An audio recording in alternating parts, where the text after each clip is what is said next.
صحیح مسلم میں حدیث ہے، سیدنا عثمان رضی اللہ تعالیٰ عنہ علیہ السلام نے روایت کی ہے. وہ کہتے ہیں کہ اللہ کے محبوب صلی اللہ علیہ وآلہ وسلم نے فرمایا، جس نے عشاء کی نماز جماعت سے پڑھی اسے اللہ تعالیٰ آدھی رات کا قیام کرنے کا ثواب دے دے گا، اور پھر اگر اس نے صبح فجر بھی جماعت سے پڑھ لی تو پوری رات کے قیام کا ثواب. یعنی اگر آپ رمضان المبارک میں عشاء اور فجر جماعت سے پڑھ لیں، اس حال میں کہ آپ کی کوئی رکعت فوت نہیں ہونی چاہیے، یہ ذہن میں رکھیے گا. جماعت سے مراد نہیں کہتا یہ آتی جا کے مل جاؤ اینڈ تے، نہ، رکعت نہیں فوت ہونی چاہیے. شریعت میں جماعت ملنا ہے، رکعت فوت نہ ہو. اور رمضان میں یار کوئی مشکل کام نہیں ہے. فجر زیادہ مشکل ہوتی ہے، وہ تو ساری کے وقت ویسے ہی لوگ اٹھے ہوئے ہوتے ہیں. ایک مسجد سے جماعت رہ جائے دوسری میں چلے جائے، آپس میں بھی ٹائمنگ کا فرق ہوتا ہے. تو یہ شارٹ کٹ ہے صحیح مسلم میں کہ جو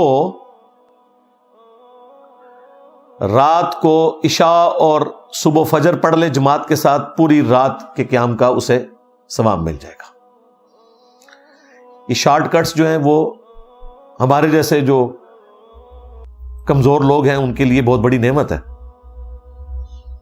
اور یہ شارٹ کٹس اسپیشلی اللہ تعالیٰ نے اپنے محبوب صلی اللہ علیہ وآلہ وسلم کے ذریعے ہمیں اس لیے دیے کہ کوئی بہانہ باقی نہ رہے. اسی طرح کا ایک شارٹ کٹ صحیح مسلم میں رپورٹ ہوا ہے.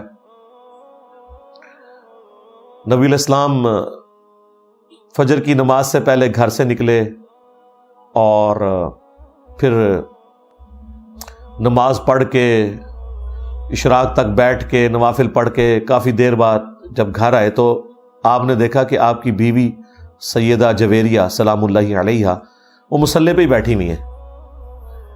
نبی الاسلام نے فرمایا تم صبح سے بیٹھی ہوئی ہو، یعنی کم از کم 3 گھنٹے تو ہو گئے تھے ان کو بیٹھے ہوئے، اور میں نے گھر آنے کے بعد 4 کلمات صرف 3 دفعہ پڑھے اور مجھے تم سے زیادہ ثواب مل گیا. سبحان اللہ وبحمدہ عدد خلقہ ورضا نفسہ وزینت عرشہ ومداد کلماتہ. یہ 4 کلمات سبحان اللہ وبحمدہ تو کامن ہے نا، عدد خلقہ ورضا نفسہ وزینت عرشہ ومداد کلماتہ، ان کو آپ نے 3 دفعہ پڑھنا ہے. وہ ہم نے صبح شام کے اذکار میں بھی یہ ذکر ڈالا ہوا ہے. تو مجھے اس سے زیادہ ثواب مل گیا جو تمہیں ملا ہے. اب اس کی قدر جو مجھے ہے نا وہ شاید آپ میں سے بہت کم لوگوں کو ہو. میرے لیے تو سیکیورٹی ایشوز کی وجہ سے مسجد میں اشراق تک بیٹھنا آلموسٹ امپاسبل ہو چکا ہے، حالانکہ یہ سنت بھی ہے. صحیح مسلم میں آتا ہے کہ نبی الاسلام تو فجر سے لے کر سورج بلند ہونے تک مسجد میں بیٹھے رہتے، اور اس دوران صحابہ کرام کہتے ہیں کہ ہم آپس میں ایک دوسرے کو اپنے زمانے جاہلیت کے واقعات سنایا کرتے تھے. اور اس میں الفاظ ہیں کہ مجلس کرتے تھے نبی الاسلام. یہ مجلس کا ورڈ اس میں موجود ہے، اسی کی وجہ سے ہم نے مجالس کا نام رکھا.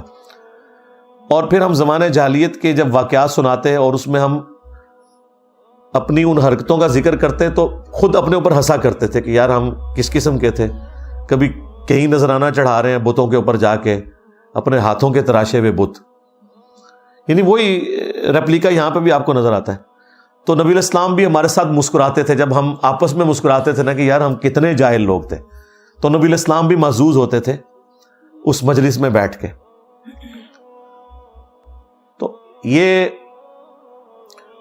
فجر سے لے کر اشراق تک مسجد میں بیٹھنا یہ بہت بڑی نعمت ہے. لیکن اس کے ایکویلنٹ ایک شارٹ کٹ میں نے آپ کو بتا دیا کہ نبی الاسلام نے فرمایا کہ یہ 4 کلمات پڑھ لو 3 دفعہ، سبحان اللہ وبحمدہ عدد خلقہ ورضا نفسہ وزینت عرشہ ومداد کلماتہ، تو تمہیں اس سے بڑھ کر ثواب مل جائے گا. ایک اور شارٹ کٹ صحیح مسلم میں، اور یہ حدیث صرف مسلم میں نہیں ہے، یہ ترمذی میں، ابو داؤد میں، سنن نسائی میں، ابن ماجہ میں، یعنی جو اہل سنت کی مین سٹریم کی 6 کتابیں ہیں، بخاری کو چھوڑ کے باقی 5 کتابوں میں یہ حدیث موجود ہے، اور مشکات میں تو ظاہر ہے موجود ہے کہ جو شخص رمضان المبارک کے روزے رکھے اس کے بعد شوال کے مہینے میں 6 روزے رکھ لے، اسے پوری زندگی کے روزے رکھنے کا ثواب ملے گا اگر اس کی یہ روٹین رہی، پورے سال کے روزے کا 6 روزے صرف.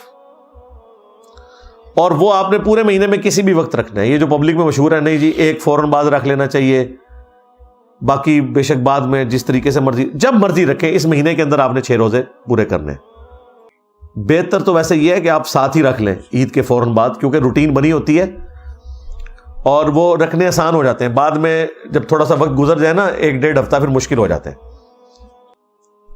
تو یہ شوال کے 6 روزے ایک شارٹ کٹ ہے پورے سال کے روزوں کا ثواب. تو اس طرح کے شارٹ کٹس جو ہیں ان سے نفع اٹھانا چاہیے. اور یہ شارٹ کٹس احادیث میں اس لیے رپورٹ ہوئے کہ ہر شخص کو اللہ تعالیٰ نے ایک جیسے حالات و واقعات نہیں دینے. سرکمسٹانسز ڈفرنٹ ہو سکتے ہیں کسی بندے کے, تو وہ شخص بھی محروم نہ رہ جائے. اعمال تو موجود ہیں. دیکھیں لوگ کہتے ہیں کہ زیادہ علم حاصل کریں گے تو مشکل میں پڑ جائیں گے, زیادہ علم حاصل کریں تو آپ کو دین میں آسانیاں پتہ چل جائیں گی, مشکل میں کہاں سے پڑیں گے. تو یہ کتنی بڑی آسانی ہے کہ آپ اتنا بڑی فضیلت والا کام مختصر سے عمل سے کر لیں اور آپ کو بھی اتنا ہی ثواب مل جائے. اسی طریقے سے صحیح مسلم میں حدیث ہے, تم میں سے کسی کے اندر یہ استطاعت ہے کہ وہ 1/3 قرآن پڑھ لے رات میں. صحابہ نے کہا کہ اس کی کون قدرت رکھے گا. آپ صلی اللہ علیہ وآلہ وسلم نے فرمایا کہ سورہ اخلاص پڑھ لو, 1/3 قرآن کے برابر ہے. یعنی اس کا ثواب. قل هو اللہ احد اللہ الصمد لم یلد ولم یولد ولم یکن لہ کفوا احد. 1/3 قرآن کے برابر ایک دفعہ یہ سورت پڑھنے کا ثواب ہے. اور دیکھیں صحابہ کہہ رہے ہیں کہ یہ کس میں قدرت ہو سکتی ہے کہ رات میں 1/3 قرآن پڑھیں. یہ آپ کو کہتے ہیں ہمارے بزرگ 8 قرآن روزانہ پڑھتے تھے. صحابہ کرام تو 1 قرآن سے بھی عاجز ہیں. تو یہ یعنی بابوں کا دین ہے اور یہ کتابوں کا دین ہے.